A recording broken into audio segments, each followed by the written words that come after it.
and welcome to day 4 of my 10 tips to countdown to training. And today the tips I'm going to be taking you through are all about sorting out your summer running kit. So it's nearly time to start retraining for autumn races. Fingers crossed, they're all going to be going ahead. And that means we need to start thinking about running and training through summer. Now, if you're a new runner or a relatively new runner and haven't done much summer running, chances are that you don't have a huge amount of summer-specific training kit. So right now is a brilliant time before we really get into heavy training to start getting sorted. Start thinking about what sort of kit you're going to be needing so that you're not caught out in your training, your thermals, when the temperature really rises this summer. So yesterday was a little bit of a scorcher, and today it's sunny outside, so it's going to be a little bit warm. So now is a great time to get your kit and start testing it out before you start getting into really long runs. So in this video, I'm going to go through some essential summer running kit to have so you can run well without working up too much hot sweat this summer.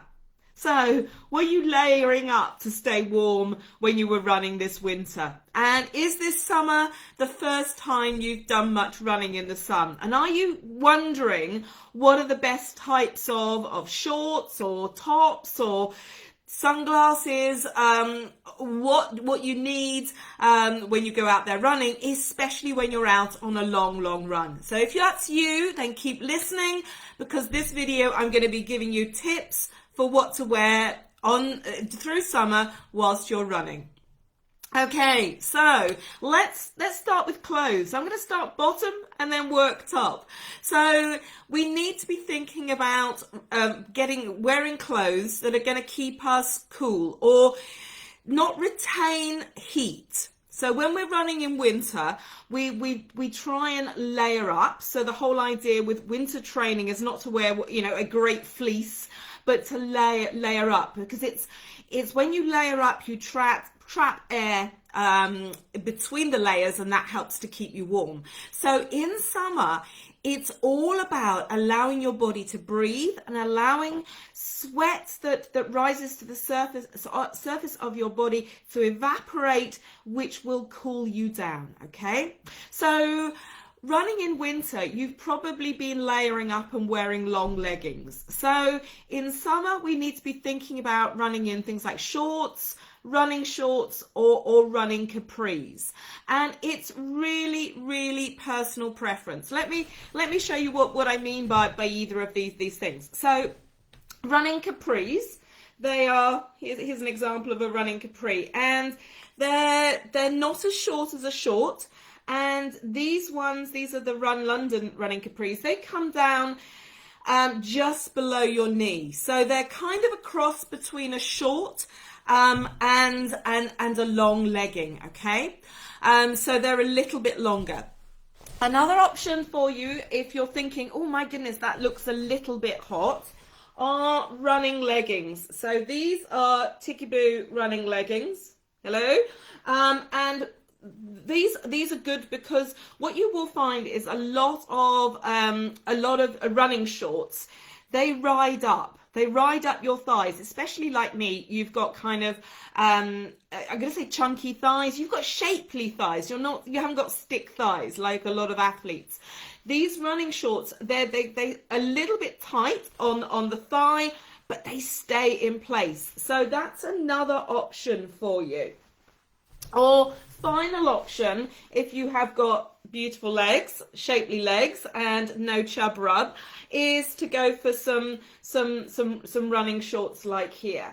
So my preference is actually the running shorts these days, but I have successfully run a lot of marathons, a lot of really hot 20-mile runs in running capris. So you might think, oh my goodness, they're just going to be far too hot because they come down below my knees, but I've run them.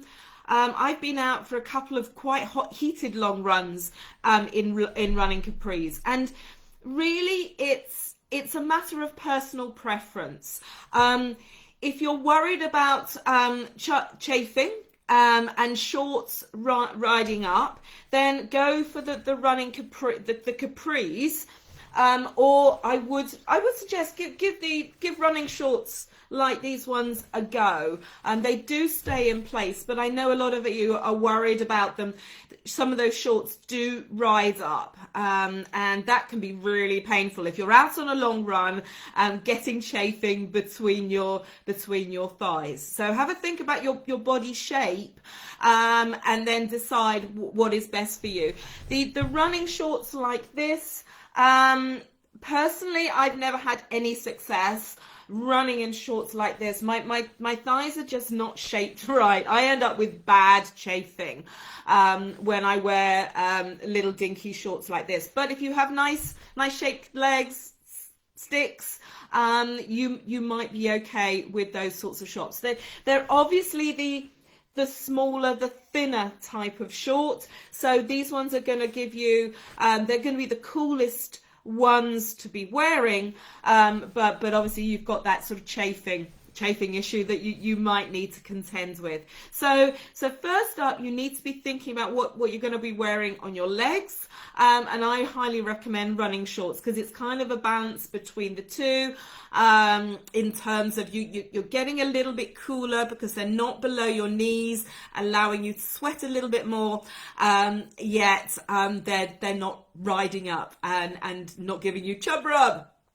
So that's what I recommend in terms of running shorts. If you are going to go for dinky pair of shorts like this, you probably need to buy something like Body Glide, to just smother on yourself and to avoid any nasty chafing. Chafing between the thighs can be very painful. Okay, what about on top? So I'm heading out for a run after I've done this video because it's going to be another hot day. So I want to get out there sooner rather than later before it gets quite hot. So I'm wearing pretty much what I'm going to be wearing out running. So we need to be thinking on top, instead of layering up with long sleeves and layers, we need to be wearing t-shirts and vests. Okay, so right now I'm wearing a vest. And I've got a t-shirt here. What you need to be thinking about is wearing t-shirts that are made of a technical fabric, okay? And rather than a cotton t-shirt. Cotton, it holds the sweat. So when you sweat, it'll just hold it, and that'll become really, really heavy. So it's really important, and it's worth investing in a couple of technical t-shirts like this lovely one here, because these technical t-shirts, they wick the sweat away from your body, and that's really, really important. Sweating is important. It is a good thing when we're hot because sweating helps our body to cool down. So wearing a technical top, a top that's made with that kind of fabric is going to be much, much better for you and will keep you cooler through those hot runs. So what would I suggest wearing on various days? I mean, most days in summer, I generally go out in t-shirts. We don't, British summer is so variable. You just never know what it's going to be like. Today, I'm actually probably just going to be going out in a little dinky vest top, showing my midriff. And I would say to people, regardless of your body shape and size, if it is a hot day and you are out there running in the sun, you need to be thinking about running, wearing clothes that are going to keep you cool and that are right for you. Forget what people are going to be saying. So be brave, wear a little crop top if that is going to be to keep you cool and expose your tummy. No one's going to be interested in what your stomach looks like, okay? So just get out there and try and be as cool as possible. Or if you're not comfortable with that, buy yourself a vest top, like I've got on here. So that's a kind of the best of both worlds, that you're allowing a little bit more skin out to the atmosphere, so that you can help the cooling down process, but then you're keeping your tummy covered, which I know people are a bit worried about. And the other thing I know people are worried about is bingo wings. We've all got bingo wings, guys. So no one is worried about you. Wear clothes that you're going to be comfortable in and that are going to keep you cool. Another thing about bingo wings is, they flap.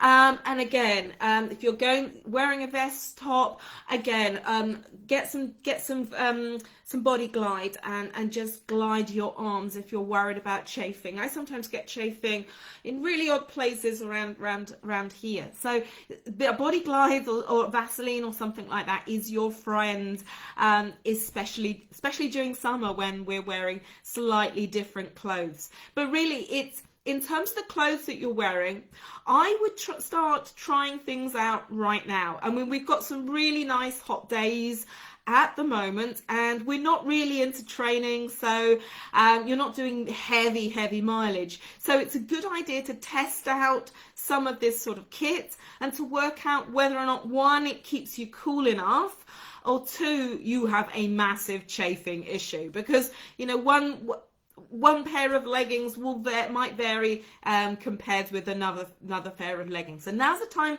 to give that a little bit of a go. Okay, so we've done leggings, talked a little bit about top. What about the sun? What about our head? So you'll also need to be thinking about how you're going to keep the sun out of your eyes, okay? So you can wear sunglasses, but in my experience, I find sunglasses are never well fitted and they're always slipping down on my nose. So what I have done, these are my sunglasses. They're pretty old. They're actually ones that change colour because I wear glasses, so they're prescription sunglasses. I found that these, however often I took them to the optician to get them bent around my head, they were always slipping down your nose, because when it gets hot, it reverts back to normal. So what I bought was one of these little straps. So it fits quite tightly around my head, and that means that my glasses are never ever slipping, which means I'm not playing with my face. And that's really important these days, where when we're touching things, we don't want to be touching gate posts and that sort of thing, and then going and touching our face. It's not the hygienic thing to be doing. And so having a pair of glasses with a strap on the end means I'm not constantly poking my glasses back up on my nose. This is the sort of thing I guess you do to your sunglasses if you're going water skiing and that sort of thing. I actually bought this strap from a running shop. I think I bought it from Runner's Need. I bought it a number of years ago, so I don't know if they're stocking them, but it's a really good, important thing to have. So if you are going down the sunglasses route, make sure you've got yourself a strap so they're nicely fitted to your head, because personally I find it really annoying when they're not. So that's one option to keep the sun out of your eyes. The next option is obviously a cap, and the third option is a visor. Now I've lost my visor, couldn't find it this morning, but a visor is basically a cap with the top cut out. And what I would recommend is a visor over a cap. And the reason I say that is your body loses a significant amount of heat from your head, okay? And if you're wearing a cap, that just seeks to retain the heat in your head. And I find wearing a cap on hot days, I start to overheat because my body just can't lose that heat. So I find wearing a cap makes me hotter when I'm trying to run on hot sunny days. Whereas a visor, I had to find where that thing is. Because it has the top cut out of it, it's going to protect you over your eyes, so you're not getting the sun, but it's still allowing the heat to escape from your head. So that's my preference in terms of headgear. I know a lot of people do wear hats, so I'm thinking, oh, I want to keep the sun off my head. I think, guys, if you've got a bald head, that's a good thing to be doing, because obviously you don't want to get sunburnt on your bald patch, but think about, just give it a go as to whether or not you are also overheating by wearing a cap. That's just what happens to me, but I do know a lot of people do wear caps when they're running in summer. So we've covered leggings, t-shirts, hats. I also want to cover sunscreen. It's important, especially when you're going out in midday and on long runs, that you wear sunscreen. And so make sure that you are wearing sunscreen, so we're not going to get sunburnt when we're out on our big long runs.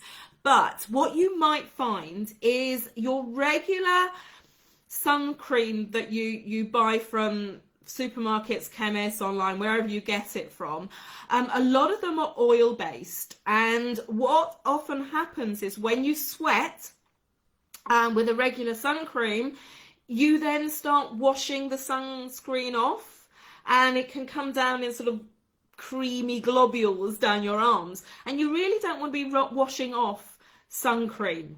And so we need to be thinking, you need to buy, or I would recommend you buy, a sports specific sun cream, so something that is designed for sweat. So remember, sweating is really important on hot days, so we don't want to stop sweating, but we also don't want the sun cream to be washing off our body, so you need to be buying yourself a sports formula. And I've got one here which is made by Ultra Sun. It's a little bit expensive, but how this one works, it's like a once a day sun cream, and it binds with your skin, and it absolutely does not wash off, or doesn't rinse off. And this is a once a day formula, so you don't have to keep reapplying. So if you were out for a long run and you were constantly having your sun cream washed off, you really would need to be constantly applying it to get the benefit. And actually, you'd be using double the amount than you'd be using with this. So it might appear to be a little bit more expensive, but at the end of the day, you don't have to keep reapplying. And the other thing about those oil-based sun creams, regular ones, if it's going to drip off you, if you've creamed your face and the sweat is putting down, it's going to come into your eyes, and that is horrendous. That is really painful. So having something like this that bonds to your skin and doesn't wash off with sweat is really important. It's by a company called Ultra Sun. There are a few other sports formulas out there, but I would really recommend that you get yourself a sports formula sun cream. And finally, what you all need to be doing through summer on the hot days like we've got today is drinking water. And I know a lot of you are going, oh, I hate carrying water bottles, but if you're running for longer than an hour, you really do need to be taking water with you, especially on your long runs. It is critical through summer training that you keep hydrated, because we want to sweat. We're going to sweat because sweating cools our body down. So you need to make sure that you're taking water with you on your long run. So you're going to need something like a water bottle. I would recommend a water bottle over a Camelback, because carrying a Camelback, you're just adding another layer. You're adding some more heat onto your back, which isn't going to be great. And I know a lot of people go, oh, I don't want to carry a water bottle, but You equally do not want to get dehydrated, and I know you don't want running to be harder than it absolutely has to be. And as soon as you get dehydrated, your blood is going to become thicker and it is going to be a lot harder to pump around your body, and running is going to feel almost impossible. So always make sure that you're carrying a water bottle with you. So in summary, right now is a great time to start testing out your summer running kit to make sure it all fits, that you've got the right stuff, and that you've got no nasty chafing. So first up, want to think about what you're going to be wearing on your legs. So you can either run in running shorts, or running capris. It's personal preference. And then on top, wear a t-shirt. Make sure it's a technical t-shirt or a vest, or ladies, we're going to be brave, we can be going running in a little running crop top. We want to be thinking about keeping the sun out of your eyes. So with sunglasses, a cap or a visor. Make sure you've got a water bottle and work out how you're going to carry it. And finally, don't forget your sunscreen. So we've had a little bit of time out over the last few months, and if you haven't been running very much, you might be a little bit, I'm not too sure what's going to happen over summer training, a little bit worried about how you're going to restart it, just in case those races are on this summer. So I am going to be starting, I've got a free 7-day summer training kickstart that's going to be starting on the 1st of June. And in this 7-day free coaching series, I'm going to help you get back into training, because if you've been doing a little bit of running but not really too much training, and you're thinking, yeah, you really need to get on it for summer, we're kicking off on the 1st of June to get you going once again. So what I'm going to be doing in those 7 days is you're going to be getting 7 days of either runs or conditioning workouts. I'm going to get you doing something each of those days. And the runs that we're going to be doing and the conditioning workouts, I'm going to help you focus on getting them right, making sure that you're getting the best advantage from each type of those running workouts. So we're going to test out things like speed work. We're going to try hill running, and most importantly, we're going to make sure that we've got our long run pacing right. So if that's you, if you're a little bit nervous about getting back into some form of structured training, and you're thinking, do you know what, I've spent all this time in lockdown having a few little runs, but you could really do with getting back on it, then make sure that you come and join a 7-day summer training kickstart. We're kicking off on the 1st of June, and all you need to be doing is to sign up for that. Just click the link below this video and you can save your spot right now. In the meantime, it is a glorious, glorious sunny day. So I'm hoping to get out for some hard running this morning, and I want to get out as quickly as possible before it starts getting warm. So I hope you all have a fabulous, fabulous day, and happy running, folks. Take care and watch out for tomorrow morning, where the 5th of my 10 tips to get going with training. Once again, 8 o'clock tomorrow morning, right here in the group. Take care. See you soon. Bye.